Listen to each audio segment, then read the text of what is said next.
morning, race fan. Oh, God. Oh, almost fell out of it. Hey, race fan, Brian Davis races, and you can too. Today we are going to Green Bay, Wisconsin to race fat bikes. And I'm very excited about that because things are clicking. You know what? It's funny. I even got a fortune cookie last night. I shouldn't say I got it. My family got it because they all ordered sweet and sour chicken, which looked amazing. But I'm veganing this week. Anyway, one of the fortune cookies said things are about to click. Something big is about to click. Something like that. Maybe my fitness is gonna finally click. It's currently 18 degrees. It's gonna be an absolutely lovely day for racing fat bikes. And I pre-rode the course the other day, snapped my chain in the process. It's got a new chain, waxed it up. I don't know. I just feel like things could work out today. Not like, you know, I just feel like things could work out today.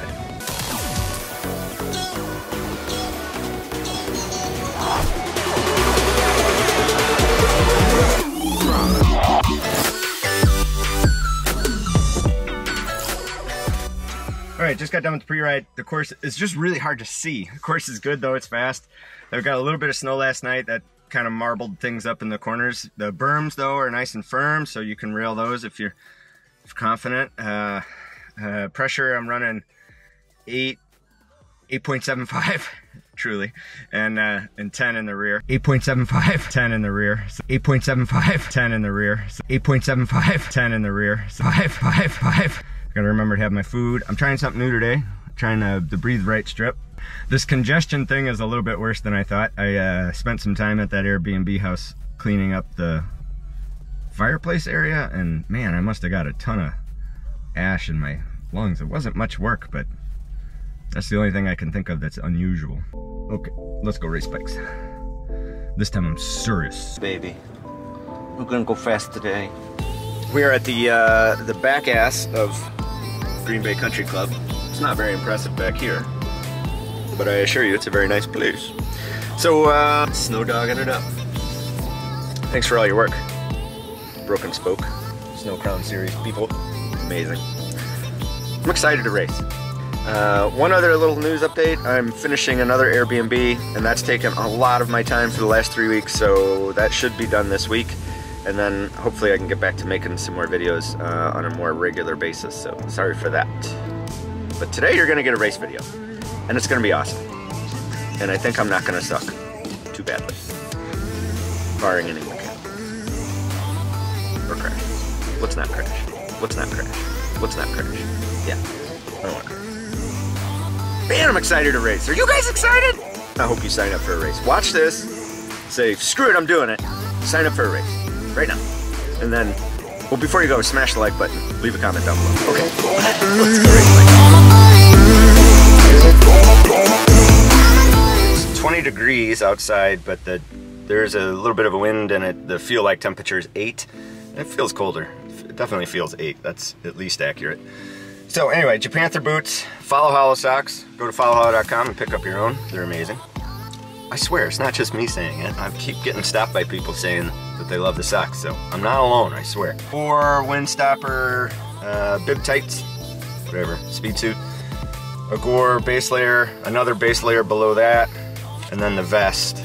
They're not ultimate winter gloves. And then I gotta remember to take my gel before we start. I got my Breathe Right strip in. I feel like I got all this stuff. Okay. All right, race fan, let's go racing. Here we are at the US Open Snowcrown Fat Bike Race. We are getting a neutral lead out by David, who is running up the road here to give us a nice gentle start. Because it was quite a bottleneck, only 25 yards from the start, so this was the solution the organizers came up with, was to do this neutral start. I thought they were joking at first, but that's what it was, so it's okay. It worked out great for me, actually. I was able to tuck in second right behind Mike Budd, who has won numerous fat bike races and had got second at the last race, and spoiler alert, does really well in this race. So I'm going to speed things up. Mike went out at a reasonable pace, so it was actually perfect for me, you know, to not have a brutal start, to have a nice kind of ease in. That's good for my cardio capabilities. But things take a turn here quickly once we once we get a little bit of separation going on the first incline here. So Mike's going to lead us into this first hill. I sped things up just to keep it reasonably short. I think I will post the entire video because I've just been enjoying those entire video kind of things when I do a workout, listen to music from Pandora or whatever else, and then watch a whole race, do my workout. I just find it fascinating. The more distractions, the better. So I'll run Zwift, I'll listen to music, and then I'll watch some sort of race. So anyway, that's that. So Mike's about to take us up into this hill. It was hard to see in this course because it was so windy and some of the snow drifted over as we got about 1.5 inches the night before, maybe an inch. So it's sort of, but it was real powdery snow, so it just kind of drifted over some of these areas. You can see Mike's son Caden is directly behind me in this shot. There's another racer whose name escapes me, but Caden's going to try to get up there with his dad Mike, and it's important for them to be together. So mission accomplished. Well done, Caden. So 2 guys go by me there. You know, not the end of the world, but sorry, 3 guys go by me there. So you know, when I was done with that hill, I was like, wait, what happened? How'd you guys even do that? What's going on? Why is everybody passing me? I didn't even do anything wrong yet. Give me time. I'll screw up later, but not right now. So the course was tricky. You can tell in the intro to the video that there was some foreshadowing that has to do with tire pressure. And the issue was, my friends, I pre-rode on Wednesday night, 2 to 3 days before this race, and this course was a super highway of speed, and I was like, let's crank up the tire pressure. I pre-rode when I got there prior to the race, and it didn't really click. The biggest mistake I made was I didn't count on the race course getting a little bit chewed up from other racers, people falling, just more traffic, and the temperature's warming a little bit. So we raced at 9 a.m., but once the temperature starts to rise, things change in the conditions. So what I'm taking away from this is you want to shoot to where the puck is going, not to where it currently is. So if you do your pre-ride and you're like, okay, I think it's going to be this, just think about, like, well, what's it going to be like in an hour from now when people race on this and it warms up a little bit? It could be very, very different. So this hill was the decider. The deciding factor of the whole course was based on this hill. It was brutal. It was right at the edge of your traction, your watch, your capabilities. So I was able to make it every time. I think everybody in the elite group probably made it every time. It's just if somebody ahead of you got slower than you anticipated, or if you were too close to their wheel, this is what a word I've learned from watching cyclocross this year, the concertina effect, can cause some problems for you as you slam into the person ahead of you. So anyway, give yourself some space when you're climbing a hill of that magnitude, so you have some space to sort of accordion out a little bit, in and out, I should say. So anyway, here we go. First lap. I'm trucking, right? Like, that's not bad. I'm in fifth spot. Mike and son Caden are already up the road. Maybe there's somebody there third. I'm not sure. So I think I'm in 1, 2, 3, 4, 5. Oh wait, what? No, don't. What are you doing? Don't fall. Don't fall. All right, look how long it took me to get up and get going again. So I probably should slow that clip down, but you get the point, right? Like, that fall really cost a lot of time. We're going to look at a few more falls throughout the day here, and you'll get a good sense of, like, what the risk of tire pressure is.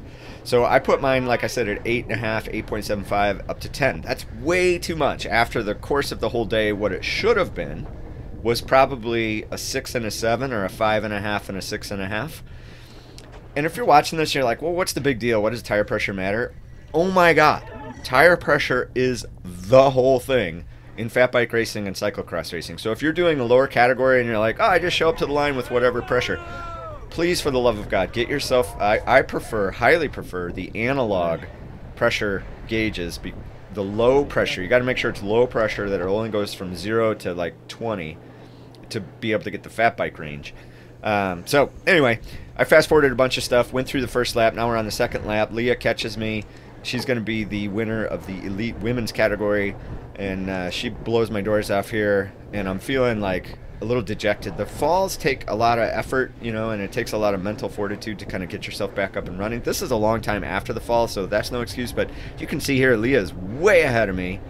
And then at a certain point, like, I get my head back screwed on straight, and I'm like, okay, put out some watts and go, because your tire pressure sucks for the turns, but on this straightaway stuff, oh my God, you should be smashing watts to catch up to people. So that was a shift in my brain. I was like, okay, it is what it is. I'm not going to get off the bike and lower pressure, but what could I do to take advantage of this? And then the climb, my higher pressure should be fine for the climb as long as I can maintain traction, which I could. But it was still just, it was just such a hard climb. It was brutal. It was brutal. And I can't tell you how much, how thankful I am for these people up on top of the climb, because they're cheering, going crazy. The guy says, "Would you like a Miller Lite?" He's like, "Don't answer now. Just keep an open mind." That was awesome. That was awesome. So those little, like, especially when you're cheering for elite folks, like, it doesn't look like they care that you're there. Oh my God, we care you're there. We're just so in the hurt locker, it's hard to respond to anything, but I really appreciate it. So now we're starting lap 3. We're going to do 5 laps in this race. It's going to be just over an hour for me of a total effort. Here we are. Fast forward back to the hill. Yep, still hard. There's Leah though. Hey, wait. Maybe I can catch back up to the spot I was. Now I haven't fallen since that first fall. So, like, this is a good indicator of, like, where things might have ended up for me if I would have been a little bit better on the tire pressure and then not fallen. So things are about to go wonky here for me. So Leah takes a spill here. She lets me go by after right before the start finish, which is gracious of her. Appreciate that. And then so now we're going to start lap 4. Now in lap 4, we're going to catch a lot of the advanced people that are doing 4 laps. Or I'm sorry, they're going to catch us. Catch me, at least. Just me. They're going to catch me. So there's going to be a little bit more traffic coming up in lap 4. They're only doing 4 laps, and we're doing 5. So anyway, and so the part you're going to see coming up here is when I think I'm going to take another tumble here. Oh, look, somebody fell. Oh, I would like to visit that spot too. Let me just inspect this snow very closely and see what happened to that other person. I don't know, but I gotta go look. I gotta get down and get my hands dirty and understand the snow. No, I don't. Look at this. All these people on Pat. Now, these are all advanced folks, so it's not like the end of the world, but still, you're just letting all these people pass up. Man, Brian, come on. Come on, get up and running. So this time frame from fall to up and running again is like easily 30 seconds for sure. It's probably closer to a minute by the time you shake the snow out, get your act together, get up to speed, start putting out watts. Like, ugh, come on. It is and your heart rate is kind of like, it's a bit of a rest because you're stationary, but then especially on that one because I got a nice break. Oh, come on! This is probably like 2 minutes later. I fell again. Stop fucking falling. Yep. Sorry about the language. I was a little upset with myself. Stop falling was my advice to myself. I think that's good advice for everybody watching too. Try not to fall. It really does slow you down.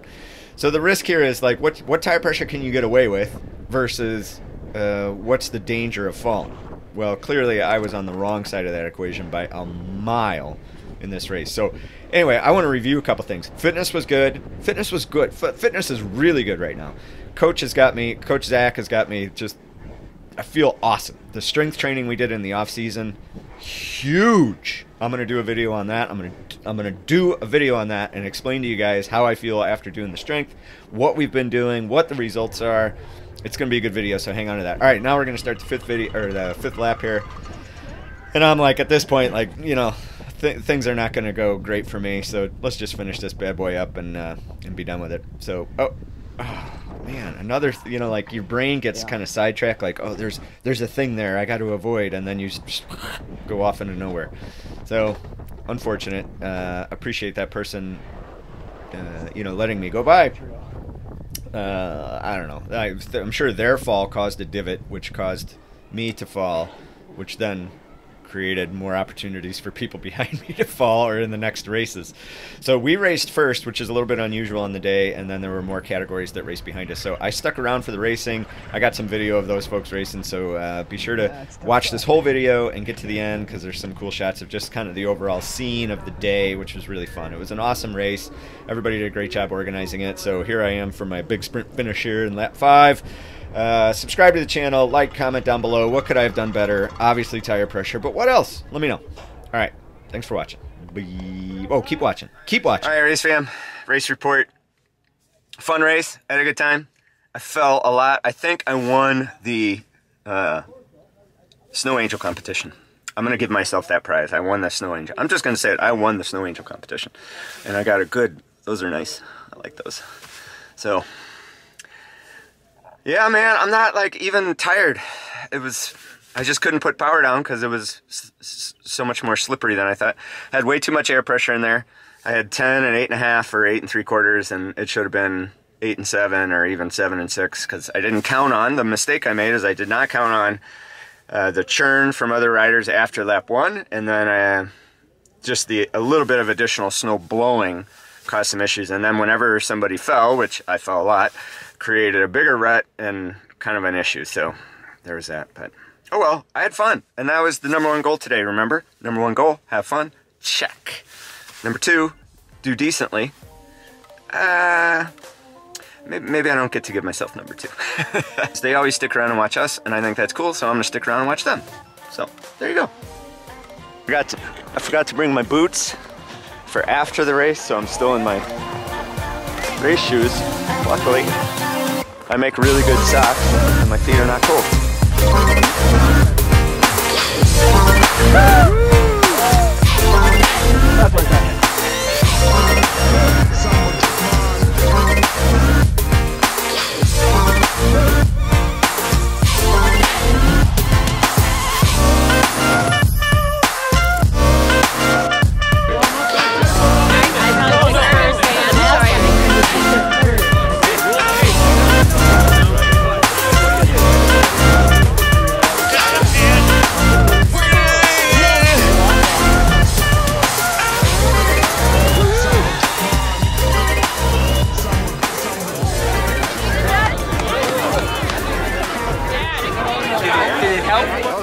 Good. The air pressure was a freaking disaster. I'm like, that's awesome. Second race, huh? Second race. 6. Yeah, about 8. 8? Yep. Pressure. I can guess something, right? What's your pressure? Don't know. Don't know. Attaboy. Blow away, we'll move on. Kill him.